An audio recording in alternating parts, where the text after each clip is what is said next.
The Catacomb podcast. created by a madman's distorted desires. What do you think will be the next obstacle the Earth people will put in our way? The saucers are up there, and the cemetery's out there. Welcome, ladies and gentlemen, to the Catacomb Cult podcast. My name is Javin Romero, your intrepid captain for this psychotic journey we're about to embark on. Yo, and pardon my mustache. I'm trying to grow it out long so I can twist it up like a Frenchman, or maybe like Pancho Villa. But right now it's kind of wiry and shooting out every different which way because it's not long enough to like lay down yet. You know what I mean? So yeah, but that is for a project. So be on the lookout for that. It's gonna be real spicy. Anyway, I'm a little frazzled because I was just walking to the liquor store and there's this dude who's around the way, man. And I don't want to like talk shit on him too much because he might be kind of like, slow. I'm not sure though. I'm not sure if he is, but yo, he pissed me off tonight. And it's because he has this fucking dog that he never puts on the leash, and I'm on 4th Street too. It's a busy ass road. It's supposed to be like 30 miles an hour, but people fucking fly down this road. It's crazy. But anyway, he and the dog always runs across the street. Always runs across the street. If it sees anybody across the street, it's running across the street to go say hi. It's a super nice dog. It's tiny little fucking like Malibu or whatever you call him. And yeah, and it almost like fucking died just now. Just now. I'm talking like fucking 2 minutes ago.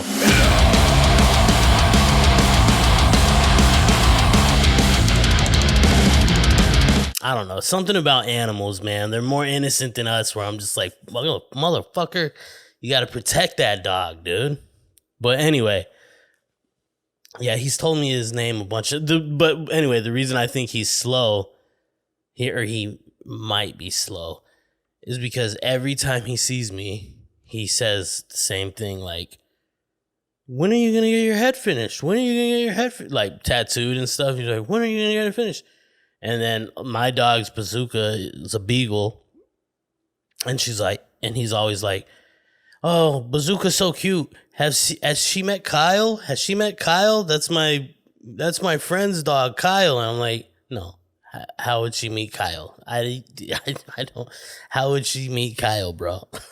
But anyway, it's crazy. He looks like Suge Knight too, dude. He's like this big motherfucker, always wearing lokes and shit. And he walks like with his belly first. You know what I'm saying? I don't know. Is talking shit on somebody who potentially could be slow, is that like cancelable? Cancelable? Is that a word? Is that like cancel status? This PC culture makes motherfuckers, I think, resentful. And it makes you nostalgic for the past. Even if the past wasn't that great, it just makes we think about only the good times, really. You don't think about the shitty times or the shit that you were wishing the same things you are now, just in reverse. Like when I was a kid, I was like, I can't wait to fucking get out of here and smoke cigarettes and drink and be on my own and blah, blah, blah. And then as an adult, I'm like, damn, I wish I could go back to those times. They were so simple. But, so it's just, that's life, yo. But the nostalgia is real, though. And I think the PC culture kind of fucking accentuates that, and it makes people fucking resentful. It could be just this LA bubble, you know what I mean? And the rest of the planet doesn't even feel it. But I'm not in the LA bubble. I'm not like in the elite. I wish, just please. I'll fucking do Illuminati shit. But I'm not in it, you know what I mean? But I am around it. I hear the PC culture. There's a lot of PC fucking police around me. Like I've met girls that I'm just like, holy shit. And it's all good. Like, I get it. There should be some of that. There should be this like give and take. There should be checks and balances. But then it's also like, yo, how much hypocrites can we take? How many hypocrites can we take?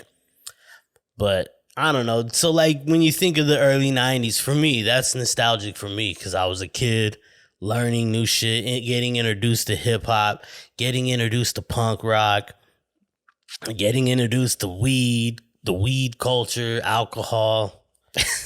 And, you know, so those are fucking memorable times for me because everything blew my mind back then because I was a dumb fucking kid. You know what I mean? Everybody wants to go back. Speaking of going back, I just watched the documentary on Netflix, The Last Blockbuster. It's about the last blockbuster in like Bend, Oregon or something like that. And man, that shit took me back. That took me back far. And it was a good, I almost like got misty, teary-eyed at the end. Not because there was like some great fucking story arc or anything. I was just like, damn, man.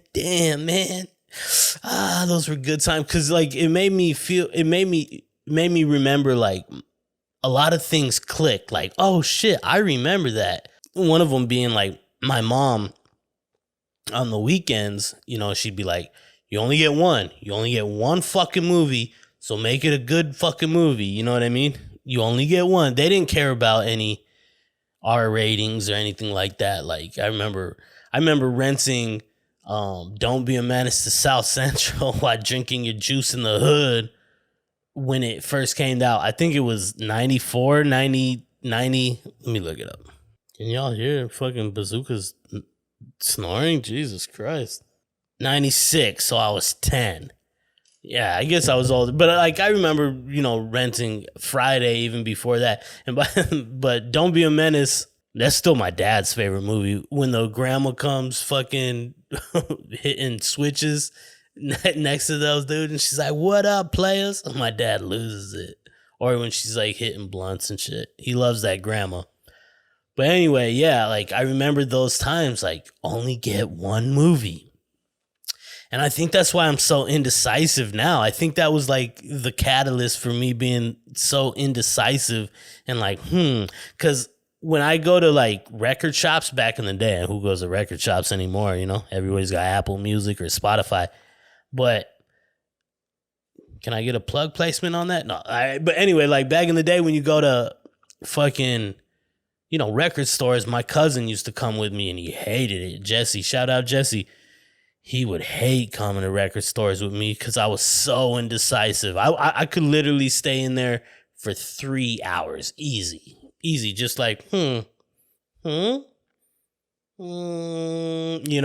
And by the way, CDs back then were fucking $2 sometimes, you know, $18 to $22. And, you know, I'm fucking in middle school and shit. Like, I'm not making money. Like, I don't even know if I can't even remember if I had allowance or if I just did my chores. And if I would ask for something like that, they would give it to me. But it wasn't like a weekly. Maybe at one point there was. I don't know. I can't even. It's just a fucking blur. I was tipping this back then. No, I didn't like wine back then. But yeah, my cousin used to come in and my cousin used to come with me he used to hate going to record stores with me, man. He used to hate it. He was just like, fucking pick a fucking CD already, god damn it. Because he would always know what he wanted. Like, he had an older brother that was into hip hop, though. So he would go in and be like, I want this, because I heard my brother listening to this, and I want this, I want that. And like, he'd be like, blah, blah, blah, blah. I didn't. I was just going on like, I like the Loonies. Drew Down was part of a Loonies song, so maybe I'll like Drew Down, but I don't really like Drew Down that much because he's like, I don't like his voice. Maybe I should just go with this Too Short. If I'm going to go Bay Area, I got to go with E40. You know what I mean? Or wait, Keek the Sneak, 3 Times Crazy. He's weird, but maybe he's a little too weird for me. You know what I mean? But Brother Lynch, come on. I got to get Brother Lynch. Everything Brother Lynch. All right, let's get Brother Lynch.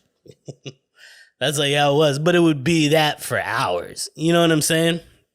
And, but those, I love going to record stores. I miss that time, man. There was a cool spot in my hometown called Gopher Sounds where I would just chop it up with the dude for hours, man. There was this like hippie hip hop kid in the back, or who was at the desk, and he would be like, "You haven't heard?" He was kind of snotty. He was kind of like snooty. Like, "You haven't heard this? You haven't heard this?" I'm like, "No, dude, I'm sorry, I haven't heard it. Jesus."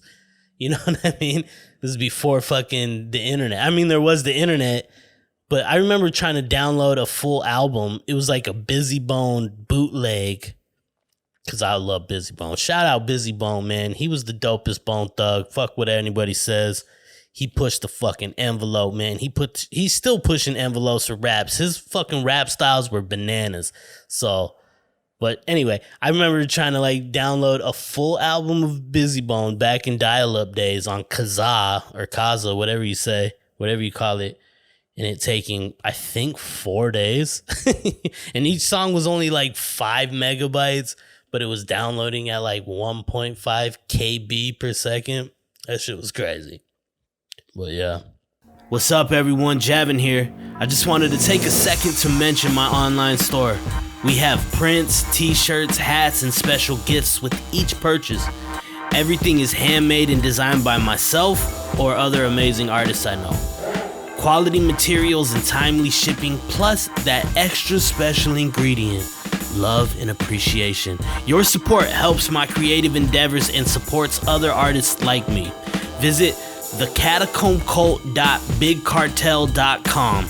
Yo, new and limited items are cycled through there all the time, so at the Catacomb Cult on Instagram or my personal page at Javin Romero. The revenue I see from this shop gets poured right back into things like short films, photo shoots, lunches, and gas money for any crew or actors helping me out, you know, locations, all that. Plus you get some dope shit. So thank you once again. Let's cultivate. That's stupid. All right, thanks. Peace.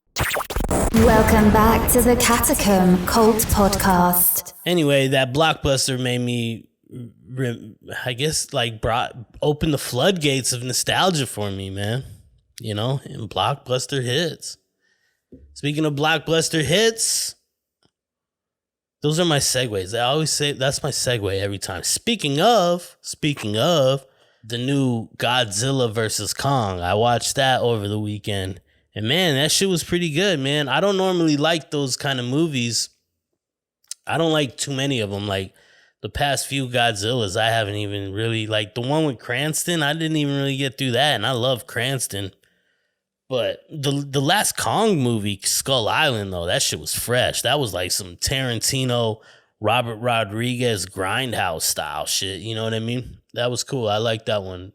And the color scheme was all fucking 70s style, man. I like that one a lot. But yeah, this new one was pretty dope. I think it was like it was kind of along those lines of Skull Island, and it was kind of like a trip, man. It was cool. Like one gripe I had with it, like it was a dope movie.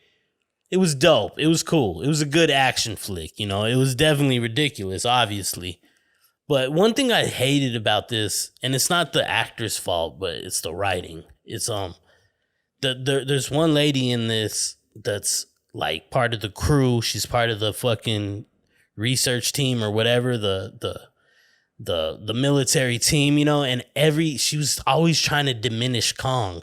She'd be like, "Oh, what a stupid monkey. Yo, let's kill the monkey. Dump the monkey." Like, and it's like, yo, don't diminish Kong. This fucking monkey is like 60 stories tall. He's like one of a kind. He just fucking ate a fucking pterodactyl out of the sky. And you're like, oh, what a stupid monkey. Like, that's just bad writing. It's not her. It's bad writing. That's like me walking up to a fucking ferocious lion in the African safari, on an African safari, and saying, what a stupid kitty. What a stupid little kitty. Like, you know what I mean? Like, it's ridiculous. Like, this is Kong. He just fucking pulled a battleship out of the fucking sea and broke it in half and drank the fucking gasoline. Like, get the fuck out of here, this stupid monkey. But yeah, like, you know, that was kind of my gripe with it. She was like, the monkey, like he's a stupid monkey. It's like, come on. We know those tropes. Also, they hit on the hollow earth theory a lot. Like, I have a homie, or I used to have a homie that he kind of got me into a bunch of conspiracies, like back in the day, back when I was a kid, like, well, 18, 17, 18. Well, yeah, just a kid, man. Yeah, that was a kid, man. Back when I was like 18, man. Yeah, he got me into a lot of conspiracy theories back then, you know, a lot of like different avenues that you really only could read books, or like, I guess you could Google them. There was like websites, because, you know, video was like, to stream a movie back then, or like a YouTube video, that was like a few years later. YouTube started cracking when in like 2006 for me, right? I guess. So I was 20 at that time. But yeah, so this is like right before all that. And yeah, he got me into like Alex Jones and shit. This is before Alex Jones went all crazy fucking Proud Boy or whatever he's doing now. I actually have Alex Jones on my first album in like 2004. Not him personally, but a clip of him like screaming some shit through a megaphone when Alex Jones was like dope. He was cool, man. He was like, fuck the system, blah blah blah. Now, like, I don't know what happened. He just likes to scream, man. And it made him millions of dollars, so, you know, whatever. But he used to be cool when he was like breaking into Bohemian Grove and all that. But now, like, you know, whatever. Anyway, that's besides the point. I'm not trying to say I had him, I was on, you know, but I was like, nobody knew who Alex Jones was back then. I mean, people did, but not like now. Conspiracy theories like reptilians, David Icke, man, he was hard to listen to, man. But I did it. I mean, that was like what you did back then when there was no YouTube and shit.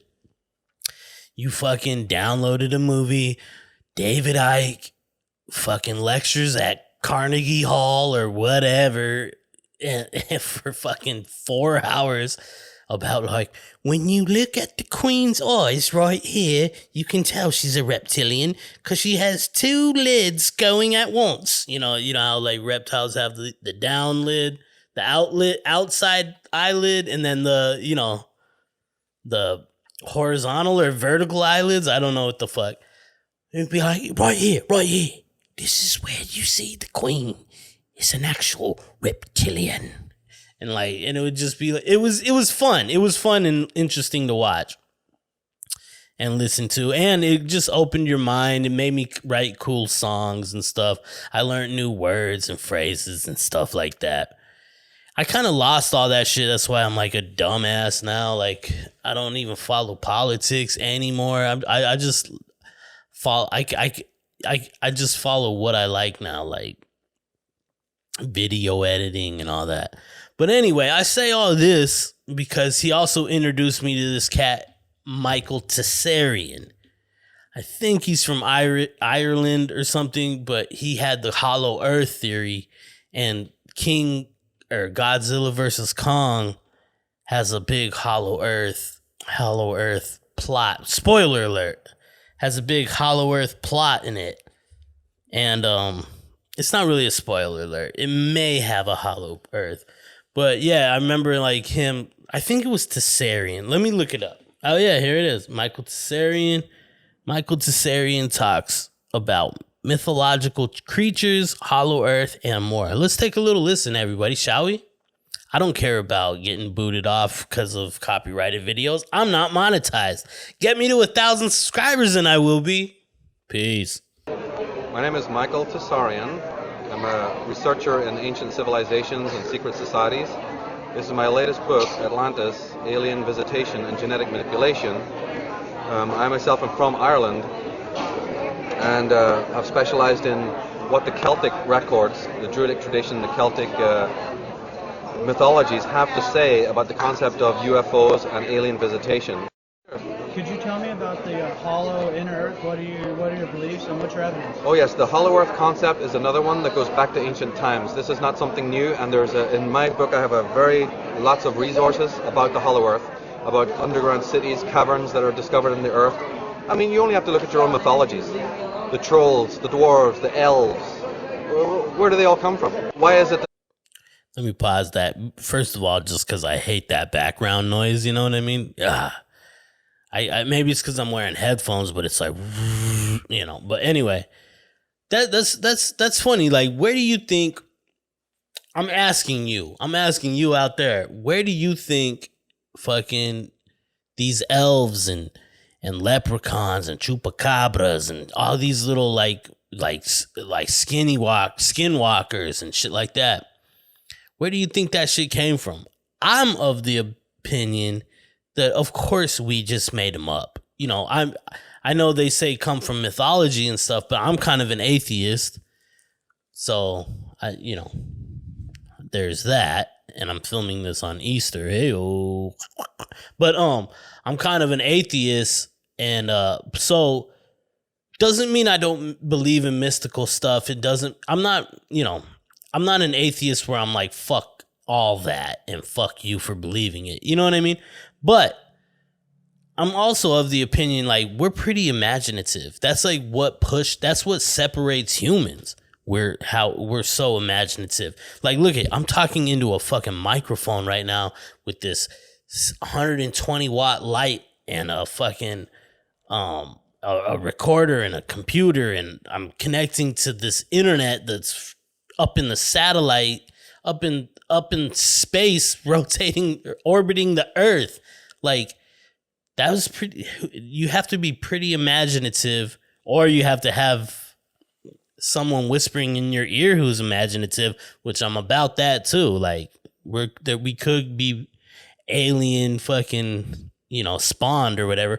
But I'm of the opinion, on the realistic Occam Razors side, I'm of the opinion we're pretty fucking imaginative. And if we can think of all this, microphones, glass, books, fucking, like cavemen used to be like, how can we get all this wood up over that mountain so we can build our houses and shit?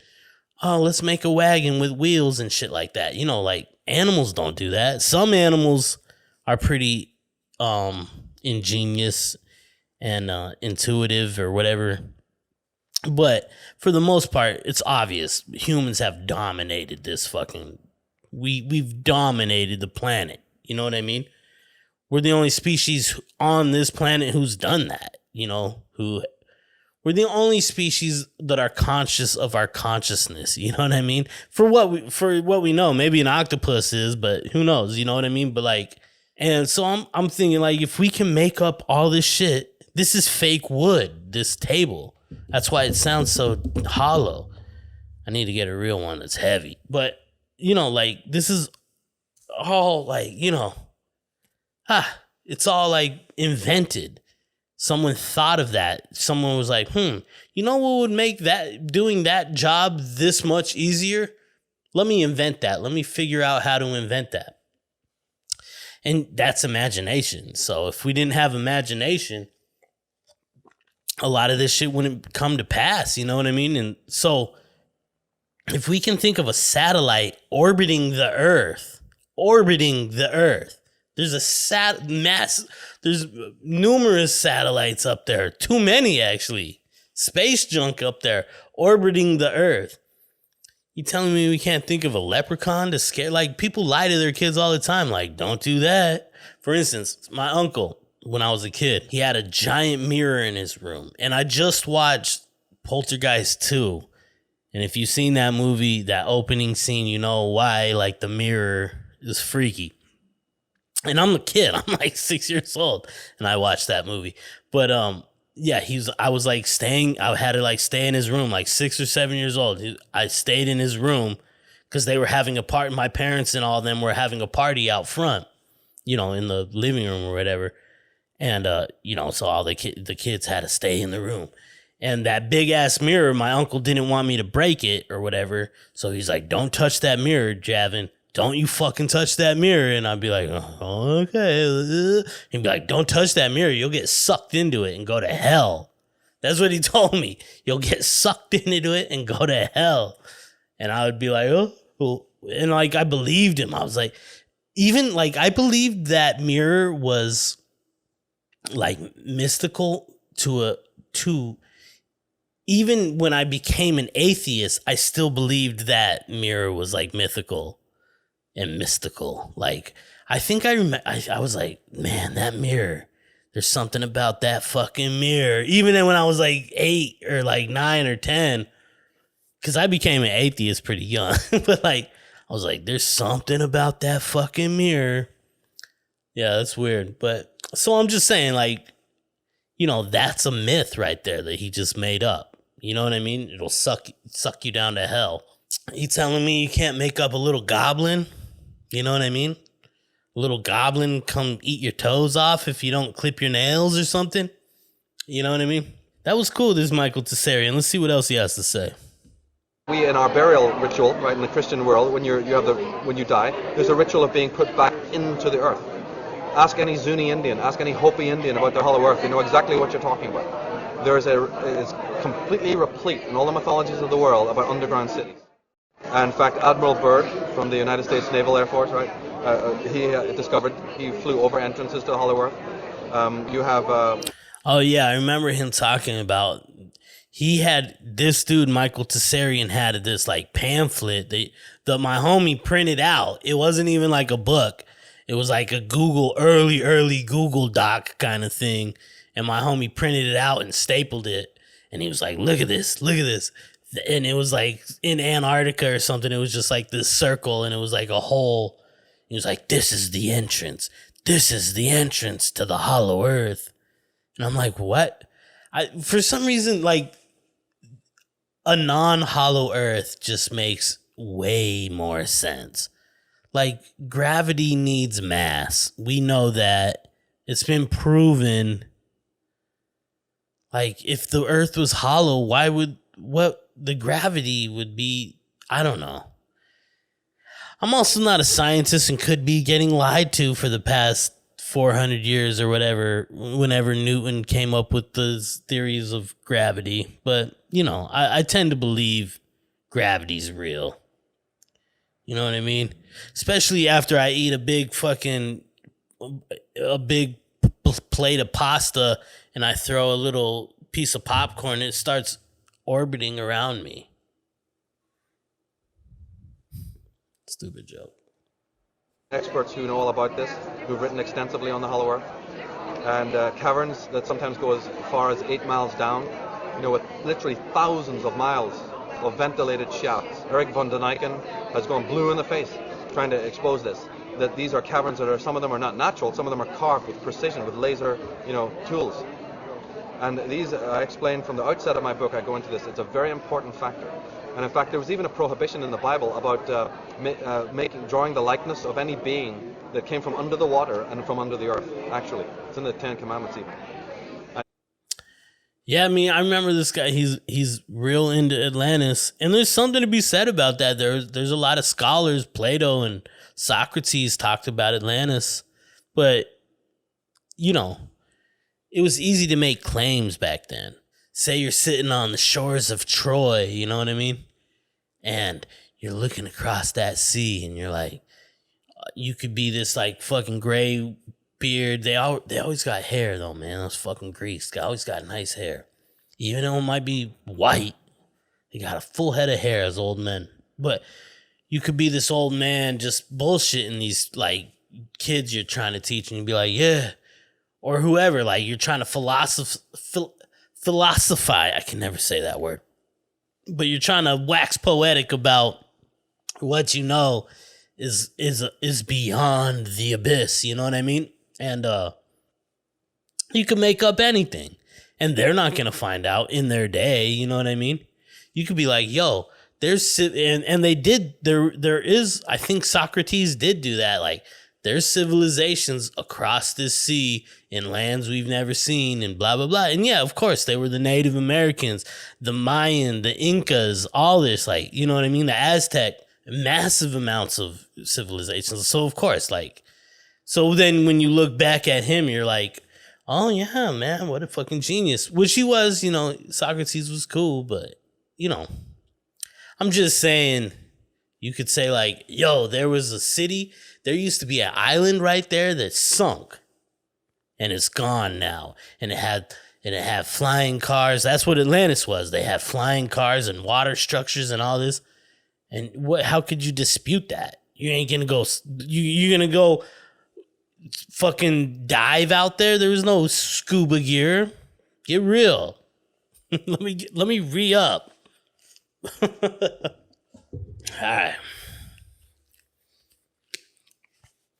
All right. I got a new lighting system, and I kind of don't like it because it's fucking hurting my eyes.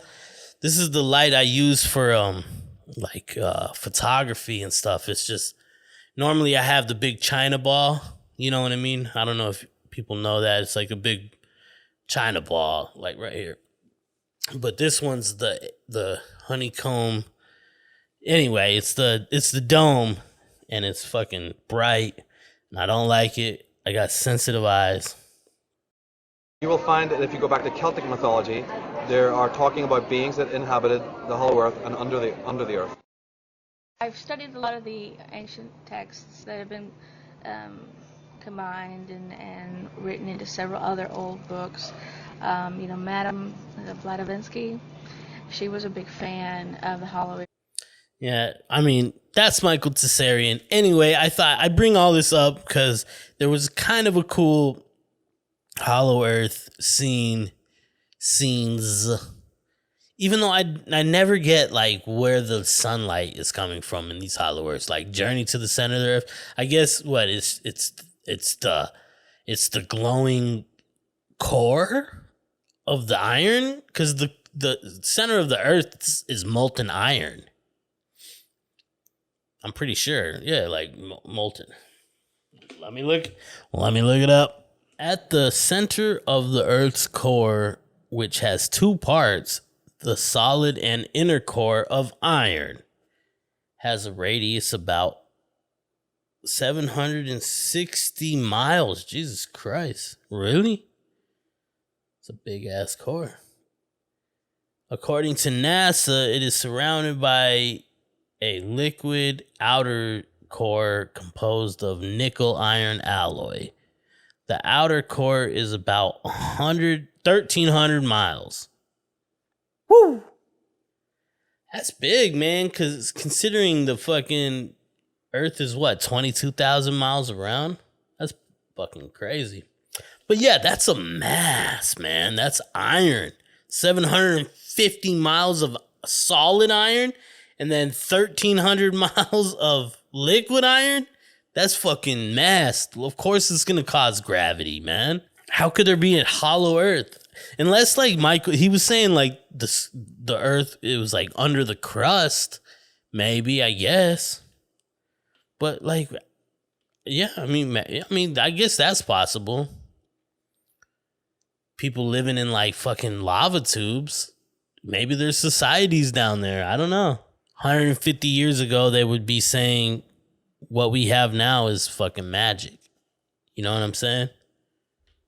So you can't discount anything. I wanted to say one more thing before we go. That, man, you know, I was always like, social media bullying, it's fucking lame. Social media bullying, like, you know, like, shut up, you pussies. I was bullied for real. You know what I mean? That's where you throw hands and get down and shit. I don't even know how to really broach this subject because it's kind of personal. Not personal to me, but, like, people, like, it's in my realm. You know what I mean? But anyway, somebody, like, was, like, threatening suicide and shit like that. And it's kind of, like, sketch.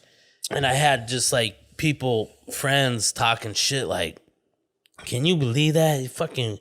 What a fucking punk, like, doing that, threatening it. And it is like, yeah, it is like, hey, man, don't do that, please. Come on, you know how it makes motherfuckers feel. But, like, when people just relentlessly talk shit, like, what a fucking asshole, like, what a loser for threatening suicide. And it just makes me sad because I'm like, yo, this person is so sad. They need some kind of fucking attention, whether good or bad, you know what I mean? And I don't know. It kind of like breaks my heart, and I just hated seeing the vitriol and like the shit. It wasn't like directed towards this person because I would have got pissed if it was. The person who did threaten the suicide, and I don't even know if they threatened it. They just said they were going to, and maybe they didn't go through with it, which thankfully they didn't go through with it. But I'm not saying they were threatening the suicide just to fuck with everybody. I know this got real dark real fast. We go from Kong, Hollow Earth to this, but I just had to say this because it's just happened. And yeah, like I don't even know if they were threatening it or if they really wanted to, and then they just got cold feet or thought better of it or whatever. It doesn't even matter. I just feel bad. Like they're not seeing what's all going on online and in text chains, which I'm kind of diming people out. I won't say people by name, but you know, what's up? I don't like it. Because if the person saw all the shit that's being talked, I would be pissed.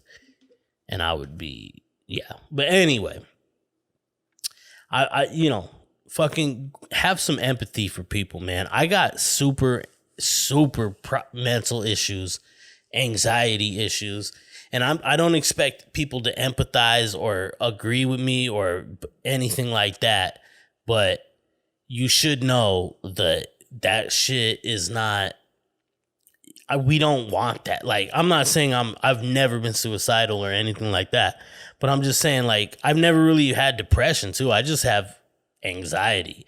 Like, I've always been kind of a happy person. I've never been really depressed besides the normal human depression when you get broken up with or whatever.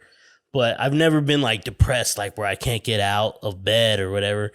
It's just anxiety that fucks with me. But I'm just saying, depression, I could see how people who are depressed, they can't help it, man. It's their fucking brain. So fuck you if you're gonna fucking clown somebody for that. And don't ever do it in front of me because I'll give you a fat lip, bitch. So peace. Love you guys. Love everybody. I love everybody. Come on. It's been the Catacomb Cult. What's up?